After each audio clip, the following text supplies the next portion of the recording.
Howdy, and howdy. It's Jake Kerr, and I'm a short story writer and novelist, and this is my Twitch channel where I'm going to be writing the third book of my middle grade young adult series featuring Tommy Black and the young magician Naomi. Um, this book is called Tommy Black and the Cup of All Seeing. Book 1 is Tommy Black and the Staff of Light. Book 2 is Tommy Black and the Coat of Invincibility.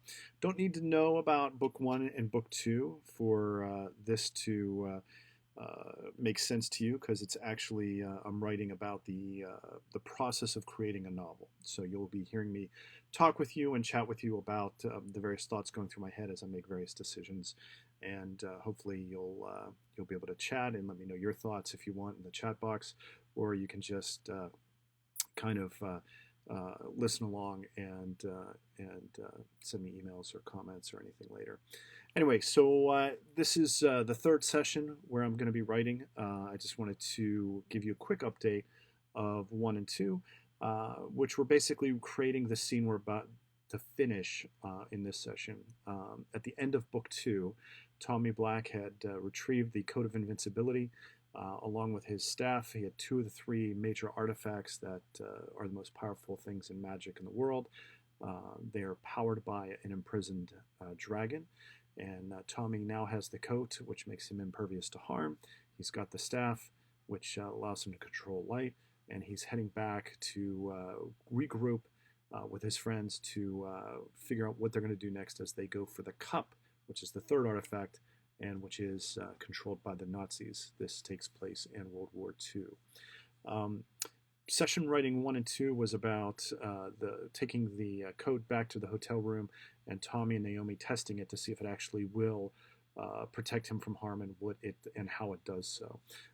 After they tested magic, they brought in the Ifrit, the magical fire creature, Iggy, and Iggy was there to kind of test his enormous physical force to see if he could stop if he could hurt Tommy in the coat. And it turns out that the answer is no, he can't hurt Tommy. So now that we're at that point in the manuscript, the question is, what do we do next? So for me as the writer, I established everything I wanted to establish in the opening scene. What the code is, what its power behind it. I reestablished the characters, their personalities. We reestablished the setting. They're in Paris in a hotel room. Now, what do they do next? Well, the goal is clearly to get the cup. And the personalities are such that Tommy now feels extremely confident. He's got the coat that will protect him from all harm. He's got the staff. He's got an amazingly powerful magical creature with him, and he's got Naomi, his friend, who's the most powerful magician in centuries. I think that in this scene, what we're going to do is we're going to come around and get to the thought of them just ignoring everything and just marching toward Berlin and confronting the final archmage who controls the cup so they can wrench it from him. And that's going to be where we're going. As you put together a novel like this, you have to think of it in terms of these kinds of tension points. The whole novel is going to end when Tommy retrieves the cup. That's the end of the book. There might be a little bit after that, because what are the after effects of that? But in essence, the tension's resolved when he retrieves the cup. So to get there, we're looking at a novel about 80,000 words. To get there, we have to have some points in between that kind of make it difficult for him to kind of get the cup. The first part of this novel, which we're going to be working on in the next few sessions or longer, is going to be him just assuming it's going to be an easy process. He's just going to get out, they're going to grab a car or something, and they're going to head to Germany and perhaps destroying everything in their path. Maybe that's part of the tension. Tommy doesn't want to kill anybody. He just wants to get to the cup. And maybe that's part of the tension. Maybe part of the tension is there's some tertiary effects that happen to him that he doesn't know about. There's other obstacles that are put in his way. So we now have kind of like a sub-goal for the first part of the novel. We need to get Tommy to just assume that it's going to be simple to get to Berlin and grab the cup, and find out that it's not. That when he gets to the point where he understands that it's not, and what those stakes are, is when we transition to the second part of the novel, and it's either going to be him retreating and regrouping, and then trying a different way, or trying to understand what went wrong and kind of adjusting his strategy. That's kind of how it goes. But for right now, they're in the hotel room. They just discovered what the power of the code is. It doesn't absorb the damage. It takes it and it just disperses it back to the world. If it's magic, if it's physical, it just kind of absorbs it and takes the kinetic energy and disperses it as well. In this scene, I kind of pictured in my mind that Tommy now knows what the coat can do. It's too soon for them to plan. They're going to sleep on it. They just had that amazing, that powerful and chaotic attack to retrieve the coat. They're all tired. They're kind of beat up. And I think we're going to take this opening scene and close it down with everybody going to their own rooms. The next part is going to be what I think is a natural next step for Tommy. He has this coat. He knows what it can do. Now he wants to have a deeper understanding of it. He's going to feel it. What is it made of? What is this coat? How did it get to me, and where was it before? And then also, as we know, it's powered by a dragon. He's tried to connect and talk to the dragon and the staff in the past and failed. Now he has two artifacts. Can he use the combined power of the both of them, that he can finally talk to this imprisoned dragon and see what he can do to free the poor creature, if there's any kind of hints and help he can get. Part of this, and I'll get to it possibly in my next session, maybe not this one, is the effect of that communication and what it has on him. So that's kind of where we're at. It's, as you're sitting down and writing, these are the thoughts that go through your head. Where are we? Where are we going to go next? Right now, I finished yesterday, literally right at the end of a paragraph. The first session I started in the middle of a sentence. For me, generally, if I'm writing by myself without you guys involved, I would probably write to the end of a chapter, write 1 to 2, maybe 3,000 words and get to a natural endpoint. But because I'm doing this with you, I'm doing it a different way, which is basically whenever I end at the end of an hour or so while I'm doing my live stream, that's where I pick it up. All right. So let's take a look at where we're at. Let's see here. Sorry, I need to look at the...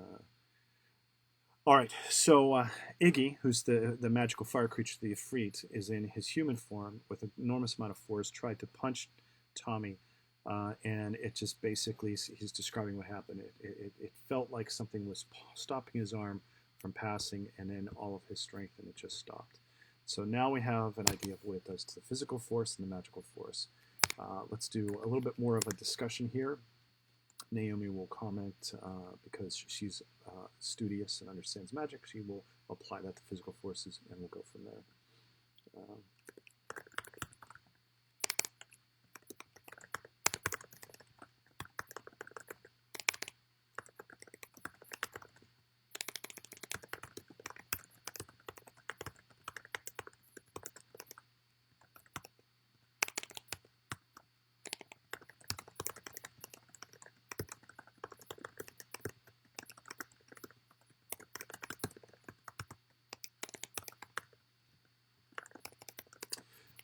She says it isn't deflected at all. Remember, Tommy was concerned that the code will protect him but hurt those around him. Now we've found out that that's not exactly the case. Anything that's aimed at him is just going to go away. And he's happy about that.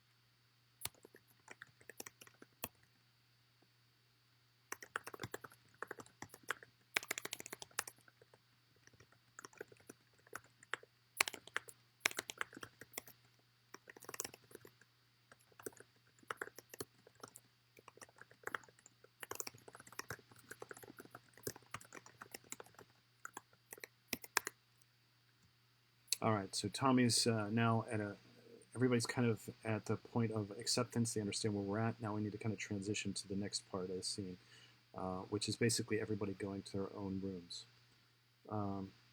Let's start with Tommy realizing that he's tired. No,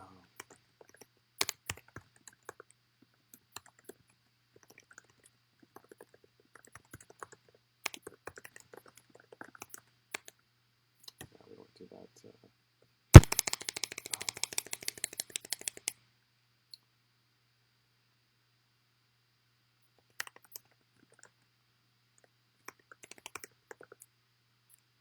Let's add some humor. As I mentioned in the last 2 episodes, and if you've read the first 2 books, Iggy is a magical creature. One of his things is he can't lie. So let's have Tommy, let's reinforce that part of his character by Tommy asking a question that will have a humorous response, and that will segue to where we want to go.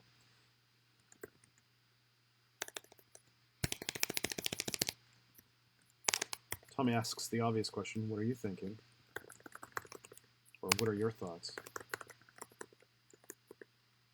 And then Iggy, being Iggy, will answer very matter-of-factly his exact thoughts.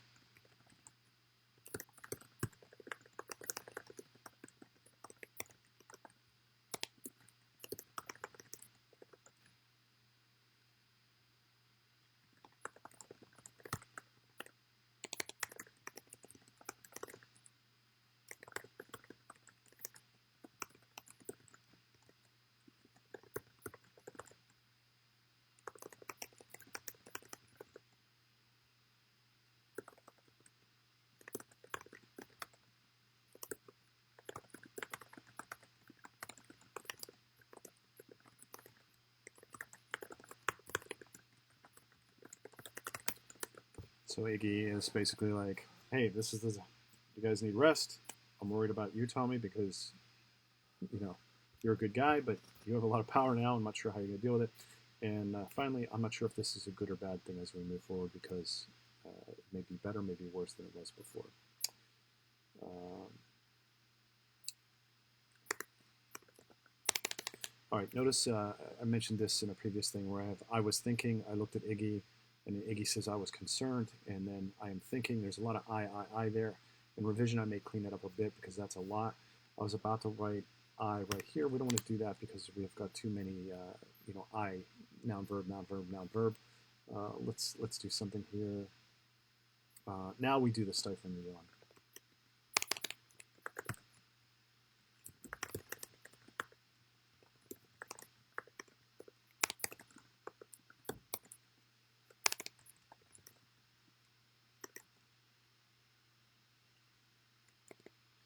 Let's have with this. We want him to laugh at Iggy. Chuckling. Not a big fan of the word chuckling. We'll probably fix that on revision, but we get the sense of what he's doing.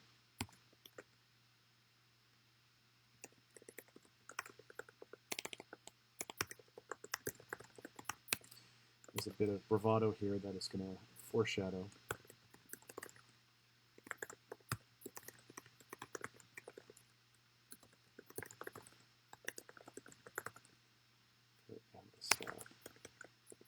All right, so he's doing exactly, his reply, Tommy's reply is exactly what Iggy was concerned with, and Tommy doesn't see it.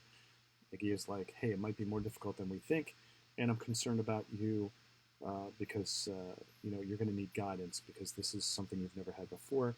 Tommy's reply is an oblivious acknowledgement of that, basically like, how could it be more difficult? I've got everything. So we as readers see that, Iggy sees it, but Tommy's oblivious. So it's a little bit of dramatic irony there for us.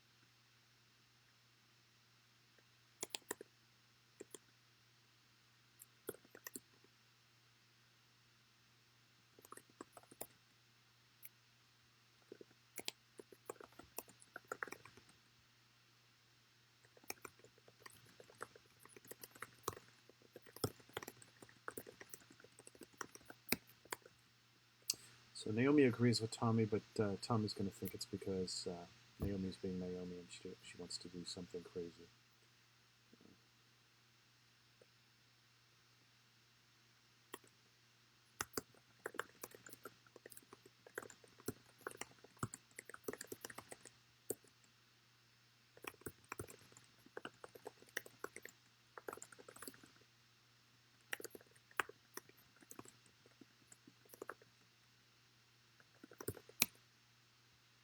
Less about resting, more about blowing stuff up. How about that? Let's make it even more blunt. More about blowing stuff up. That's funny.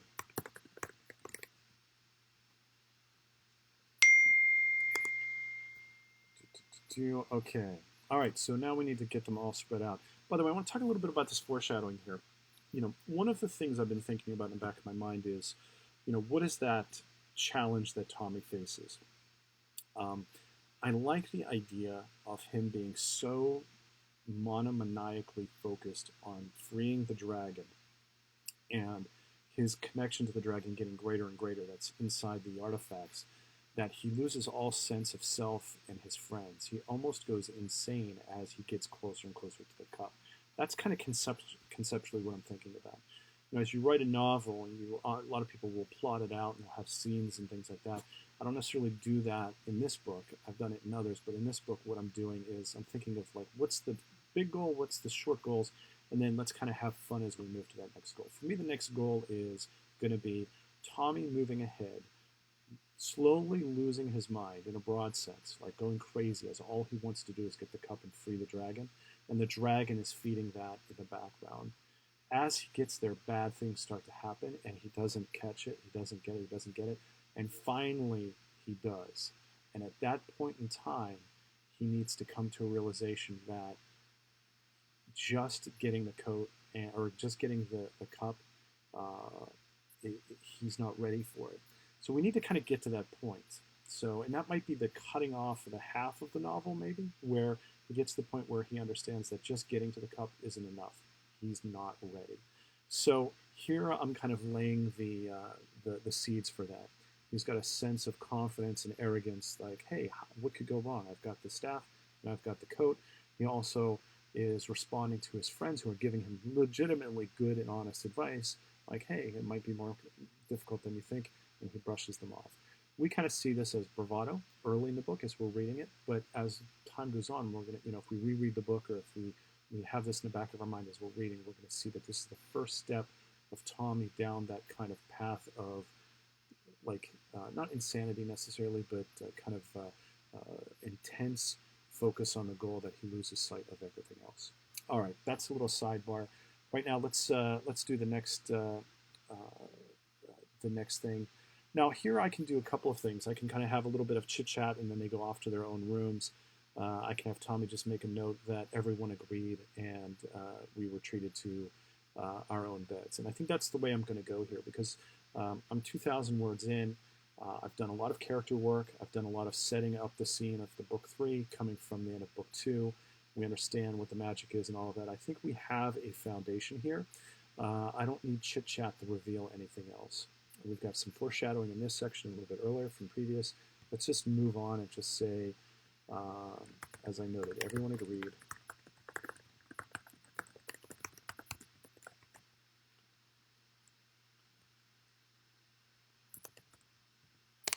Return.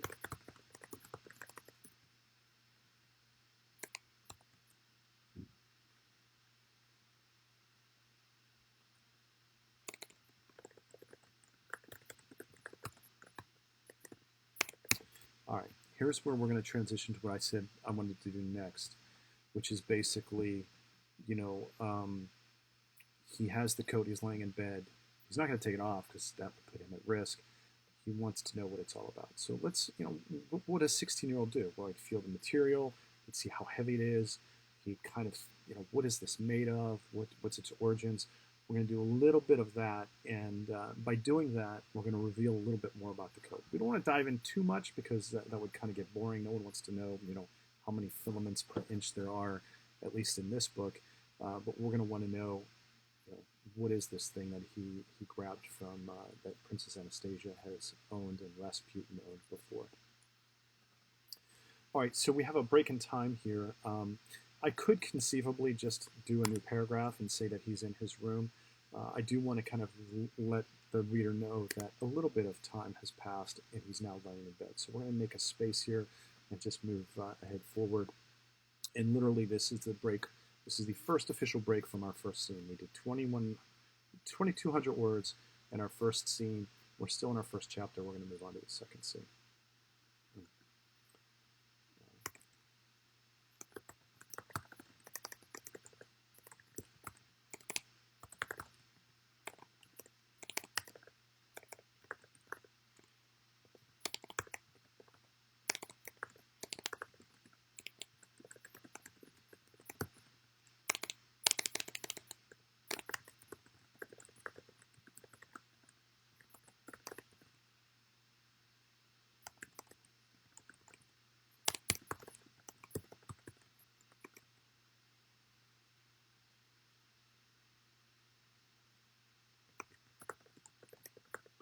Fidgeted isn't the right word.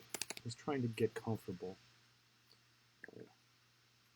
I moved around. Again, we can come back in revision and kind of clean this up if we want to find a better word. But for now, we just want to kind of move ahead.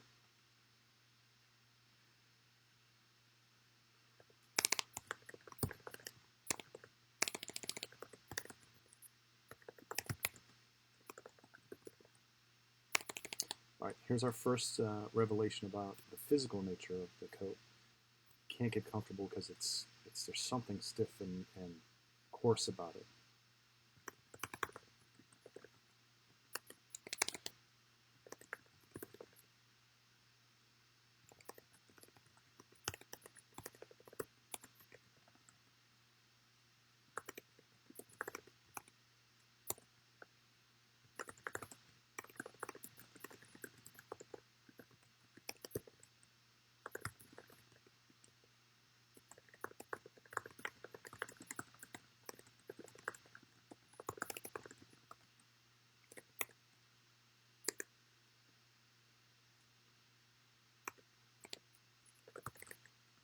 We're going to do a little bit of backstory that makes total sense here. We're going to talk about who had the coat before.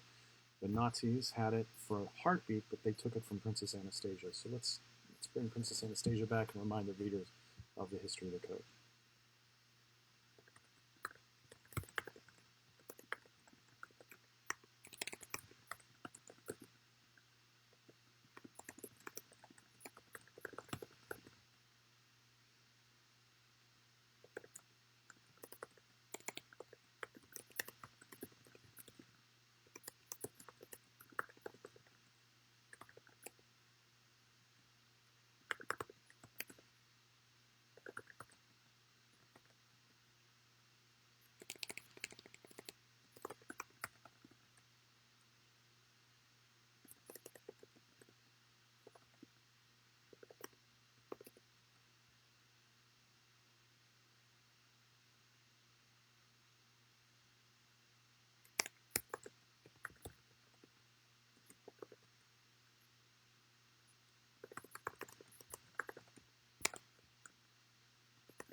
I'm using coat a lot here, so again, I'll come back in revision and see if I can change it to the garment or something like that. But for right now, I just want to move ahead.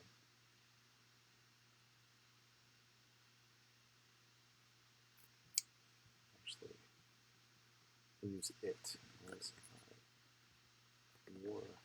I could feel that.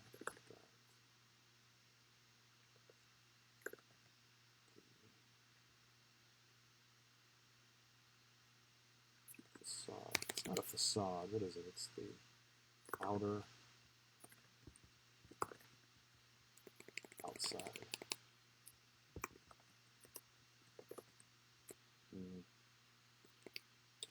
The material that looked elegant covered something much more rough.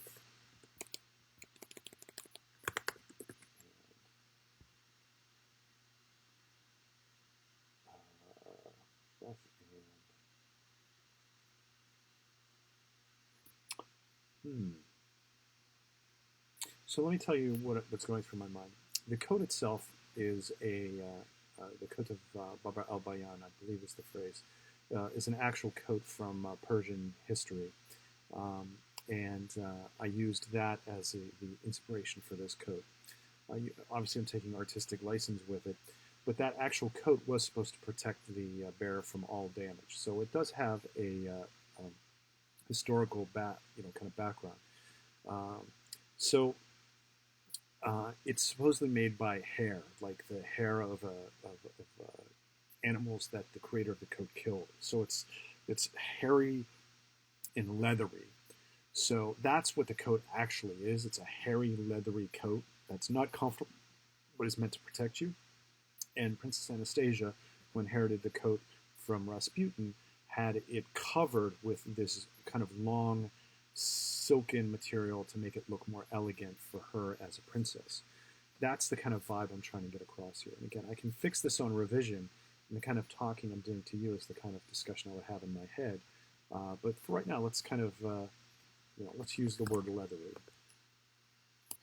with pointed, with felt to be hair, bristles under the soft material. All right, let's use some interior monologue. Tommy's going to be kind of thinking over what he's got here. Let's have him wonder out loud, or wonder in his head.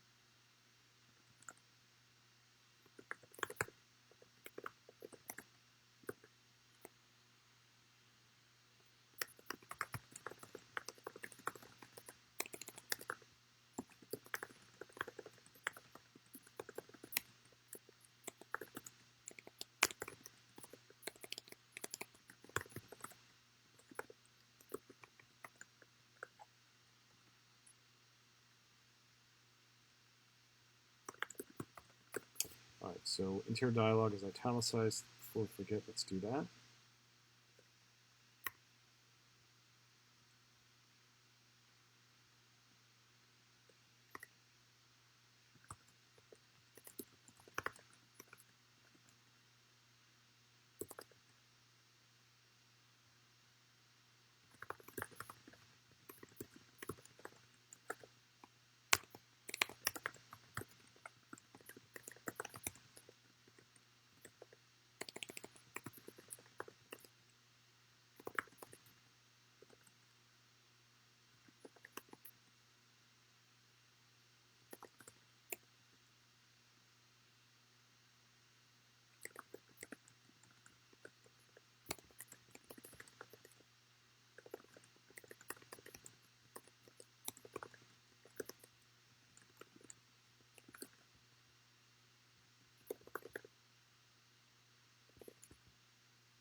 All right.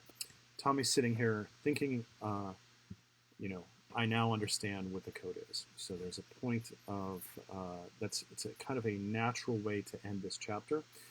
But, as I mentioned, a theme of the first half of this book is going to be Tommy slowly losing the thread of his kind of logical thought toward just, I'm all powerful and I'm going to free this dragon. So let's have him, and part of that is going to be the influence of the dragon on his mind. Since he now has 2 of the 3 artifacts, 2 of the pieces of the dragon are within his power, not within his power, but are within his kind of they're touching. They're part of the same unit, and thus the dragon might have more power than it had before. Uh, does it make the artifacts more powerful? Possibly, but it also makes them a little more difficult to control, as it were. So what I want to do is leave a little bit more of an overt hint of that as we end the first chapter, because that hint is going to be the trail that follows us all the way through the first half of the book. So Tommy feels like he knows the coat, he knows the staff. He's tried to communicate with the dragon and the staff. It didn't work. He's got both now. It's entirely normal and natural for us to think that he's going to want to communicate with the dragon with both pieces. He's all alone. He's in bed. He has them. Let's do it, and let's see what happens. Interestingly, I really don't know how this conversation is going to go. As I sit down to type, I have not put any thought into how this will go. Does he actually communicate with the dragon, or doesn't he? As I ask these questions to myself, I think probably shouldn't communicate with the dragon, because there's a sense of logic there in terms of he talks, that I don't want to exist. So I want it to be more visceral and more almost powerful in its primalness, that Tommy feels that he finally can communicate, but he doesn't know how. And he's going to think that he doesn't know how, but the reality is that it's not that he doesn't know how, it's that it's too powerful for him to understand and control, and that's going to feed it. So literally I just talked through how this scene is going to go. I had literally no idea until I started talking it out with you. That's what I do in my head, and you can do the same thing. So let's do it. He's in bed, and let's kind of whip out some words here. All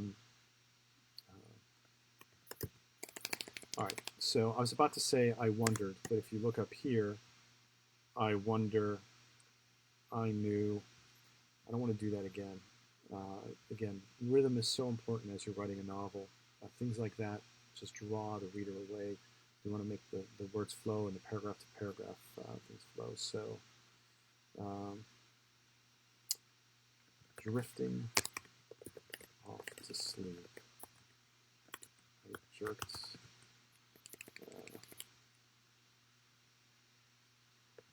Tensed.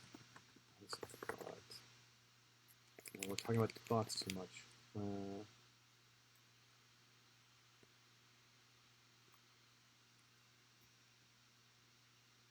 Well, here's another possibility. We have a dream sequence. We've done this before in book 1 when Tommy's on the magical river.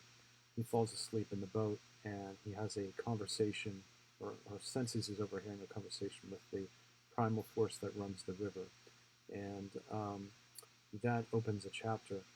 I don't think I want to do that here. I don't think a dream is the way to go. I want this to be more overt for Tommy. So rather than do drifting off to sleep, let's make it more Tommy decides to do this.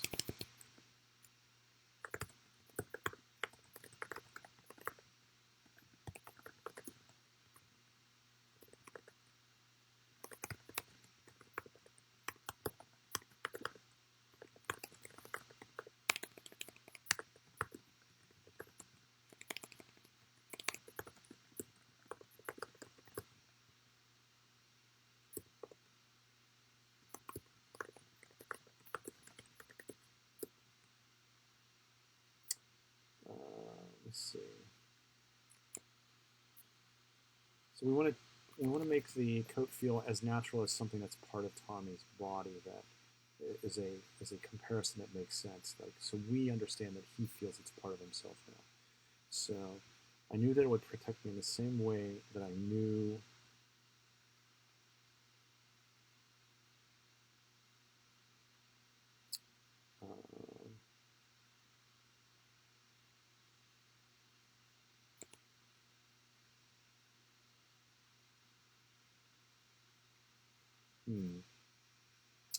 protect me in the same way. This is where your mind starts to think, like, do we want to change the phrasing because I'm having difficulty? Do we want to say, I don't knew it would protect me in the same way? Should I just say, I knew it would protect me and end with a period there? I want it to go longer because I think we want to underscore that, so I'm trying to think of a proper comparison. And protection is important. What part of our body protects us? I think of the skin, our skull. How about that? Or that my skull is there. Think about it. When that means with a baseball when I was 12 years old, it did the job. All right, very good. I like that, but I may, again, adjust that in revision. All right, so he inherently knows that it's part of him like his own skull, but now he wants to talk to it.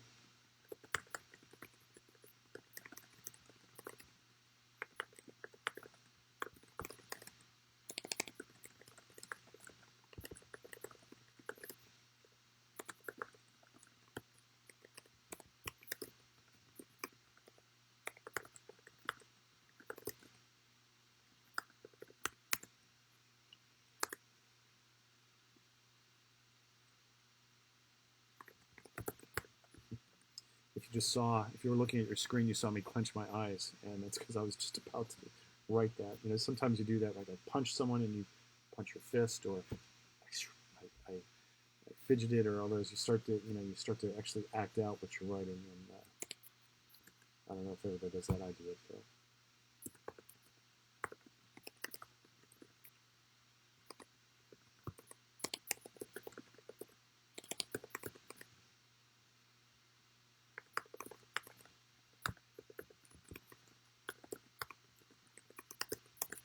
All right, as we know, for those of you who have read book 1 and 2, Tommy's legacy is to control these artifacts. He believes his legacy is to control these artifacts. It horrifies him that they're not actually artifacts, they're imprisoned magical creatures working for his benefit. He has spent all of book 2 and between book 1 and book 2 freeing magical creatures from their slavery. It's important to him, and it's one of the things that makes him such a wonderful person. His goal here is to free Zahak from his prison in the staff, the coat, and the cup.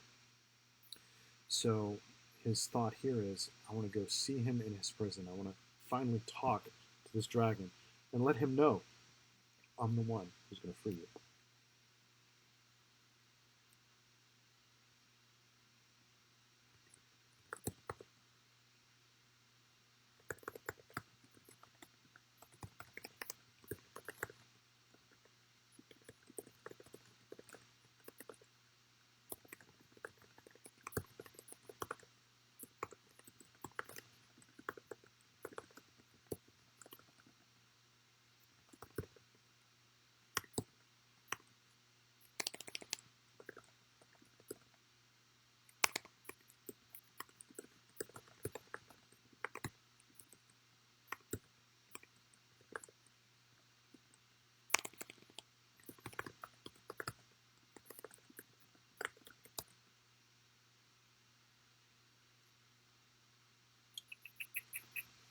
All right.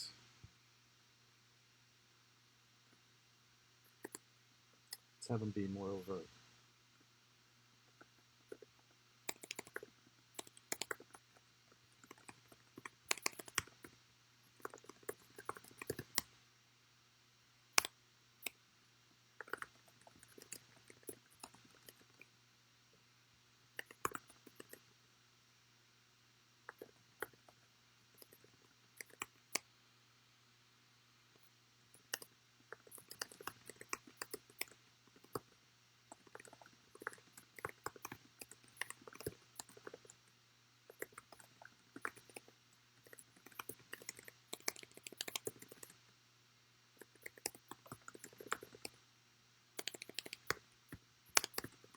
Very funny. This is not funny, but it's interesting.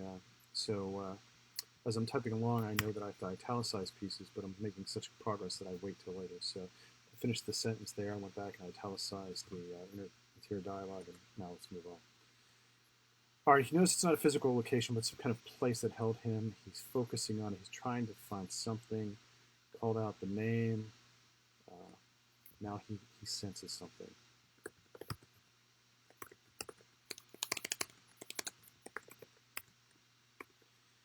As I mentioned before, I haven't plotted out this scene. I don't know how it's going to go, but now I think it's crystallized in my head. He is going to sense the dragon's presence and nothing more than that. But he's going to also sense an emotion, and the emotion is going to be rage. He senses the rage of the dragon. It's all that he can feel. And again, this is going to be important for as we get to the end of the book, which is when he actually frees the dragon. His assumption here is that the rage is due to the dragon being angry over being imprisoned. Tommy's faced this rage in book 2 when he's released the Marids, the magical creatures that run the trains. He's seen them enraged and flee, but he's also seen them grateful to him for doing it. So there's this sense of humanity or goodness, even as there's a sense of anger after these creatures are freed. And that's his assumption in terms of what he's going to feel here. And again, huge spoilers. I'm giving away, as I write this to everyone watching it, a lot of what's going to be happening because that's part of the process of writing. That rage that Tommy senses that he thinks is just the rage over being imprisoned is real, but there's a lot more to it. And that sense of I may not be prepared for what I want to do is going to really come to pass when he releases the dragon. But right now, we're laying the seeds for that, so let's just talk about that feeling and the rage. Then I felt it.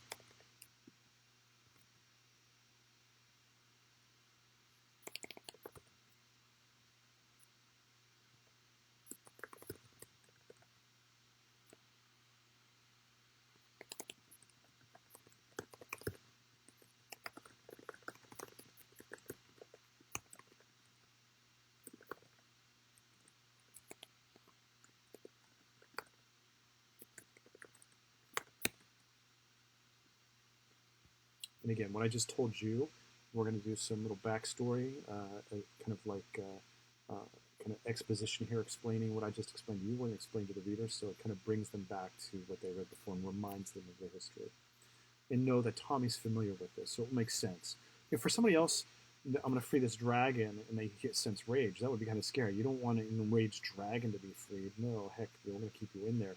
But the context of this is Tommy's, like I said, I've just explained it to you. We need to kind of get that out there so people understand, oh, makes total sense. Tommy still wants to do this because he's lived through it.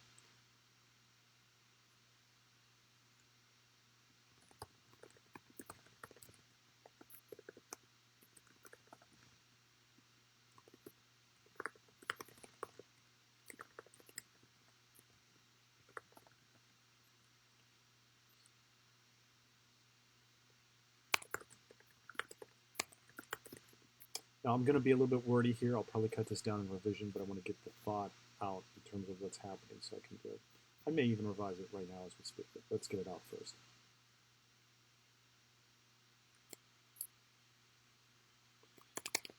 We don't need to go down that path because it was alien and still part of me. We know that the magic's part of him, so let's just focus on the rage.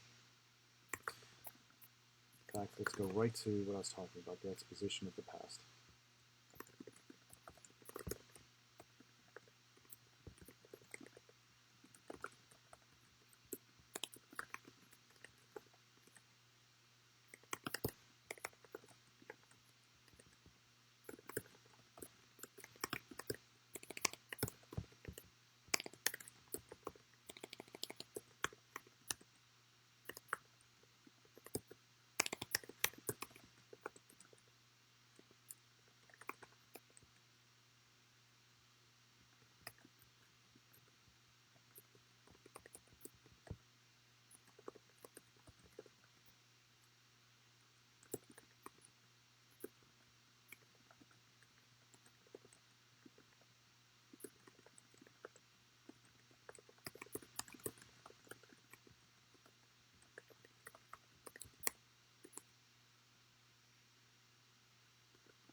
So let's talk about what I just outlined.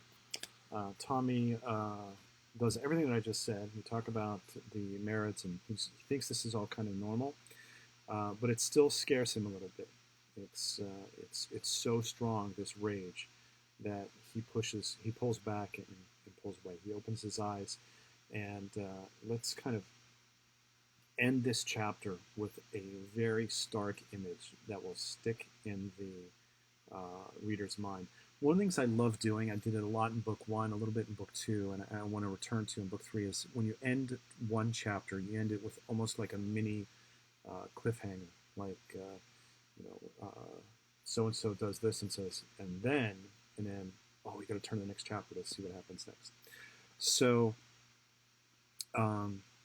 let's leave something here. There's I have the idea that he opens his eyes and he's almost blinded by his the light of the staff burning so brightly, and then him, snuffing out the light and thinking, I don't know. Let's write it. Let's figure it out together, or at least I'll figure it out while you watch.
All right, so I kind of set up the kind of mini cliffhanger by saying Tommy's trying to think of what it all means.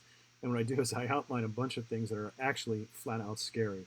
The rage of the dragon, the staff almost hurts him for the first time due to the intensity of it, and he describes it as a reaction, the reaction to the dragon, and the fact that he's closer to Zahak now than he never was before this mighty dragon. He sees these all as kind of like good things, but we want the reader to really have it under, kind of like a thought, like it's maybe not so good as you think it is. So let's kind of think of a final two lines to this chapter, and think about how we're going to handle that. So let's say, in a good, this is where first person is really valuable. The character can narrate unreliably and say, well, clearly this meant this, and we're reading exactly what he's seeing or she's seeing, and we know. What are you, crazy? That's not that at all. That's kind of the vibe I want to get here. So I put all the pieces, putting all the pieces together. Again, we want to have a little bit of variety.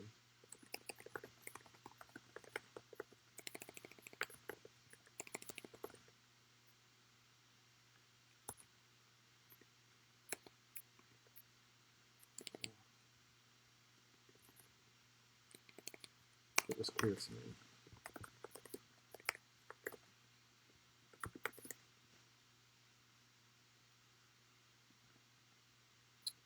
So what was clear to him? The dragon, how about the dragon desperately needed my help. It's almost like the exact opposite of what we're getting out of the situation, but it's actually something that Tommy would really think about. Remember, he's freed all these Marids, and he described the situation as similar. They needed his help, and he did it. He looks at this, and he sees the violence, the lack of control over the staff, the him getting closer to the dragon. For him, the dragon needs my help. But for us readers, we look at it and potentially, if I revise this, and maybe it's good as it is, but I'll come back to it. The reader's going to look at that and go, Tommy, you're in over your head. And quite frankly, that happens a lot to him in this series. and it's part of its appeal. All right, that's the end of chapter 1. It's 2,866 words. I've done it in about, I'm going to say, 2.5 hours, talking a lot of the time with you. So one of the things to kind of think about here as I go over everything is you can do this as well. You know, as you just sit down to write, you can have the conversation I'm having with you, with yourself. Hey, what does he do here? What does he do that? You know, one of the things that might be valuable to you is something I learned, which is have these conversations with yourself as you're typing.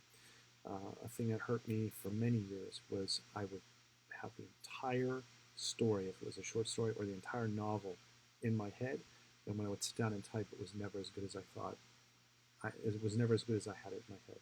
So now what I do is I have kind of broad ideas that are cool, that I want to kind of get to, and then I sit down and I work them out on the page. It doesn't have to go slow. I've been talking to you a lot here, breaking, talking, and I still got out 800 words, 850 words in 50 minutes. I could probably get another 150 words in the next 10 minutes, getting me to 1,000 words for the hour. So you can do it too. That's it. I'm going to start tomorrow, start chapter 2 with tomorrow. And I look forward to having a conversation with you. You can follow me via Twitch. I'm going to be posting these to YouTube. You can also always look at the archived videos and share them with your friends if I say anything that's interesting via twitch.tv as well. Thanks a lot. Once again, this is Jake Kerr. I'm writing Tommy Black and the Cup of All Seeing. It's book 3 in the Tommy Black series. And if you want any more information about me or the series, just go to the Twitch TV channel and you can see it all below. Thanks so much, and I will see you tomorrow.